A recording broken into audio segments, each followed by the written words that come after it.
धरती पर बहुत कम लोग जानते हैं कि महाराष्ट्र में एक ऐसा गणपति मंदिर भी है जहां बप्पा का रूप देखकर भक्त पहली नजर में ही सिहर उठते हैं। यहाँ गणेश जी का शरीर सामान्य नहीं, आंखों में प्रलय की ज्वाला है और उनके हाथों में अस्त्र शस्त्र। यह कोई सजावटी रूप नहीं बल्कि एक राक्षस के अंत की गवाही है। कहानी जाती है द्वापर युग में। उस समय क्रूरासुर नाम का एक राक्षस हुआ करता था। वह इतना चालाक था कि उसने ब्रह्मा, विष्णु और महेश तीनों की अलग अलग तपस्या की। वरदान ऐसा मांगा कि कोई भी देवता उसे सीधे मार न सके। तीनों देवों ने मिलकर उसे वरदान दिया, जब तक तेरा शरीर 3 शक्तियों से सुरक्षित रहेगा तब तक तेरा अंत असंभव है। वरदान मिलते ही क्रूरासुर ने 3 लोकों में आतंक मचा दिया।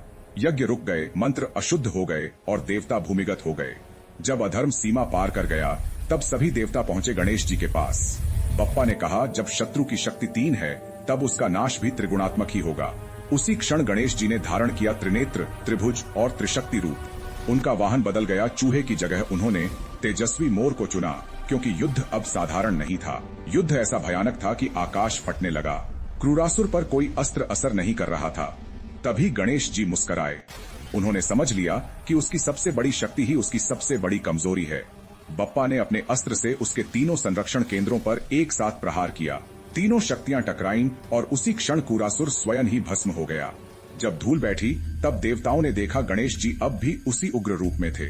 उसी स्थान पर बाद में एक मंदिर बना, जहां आज भी बप्पा उसी असाधारण रूप में विराजमान हैं। कहा जाता है, जो भक्त सच्चे मन से वहां दर्शन करता है उसके जीवन के 3 सबसे बड़े विघ्न हमेशा के लिए समाप्त हो जाते हैं।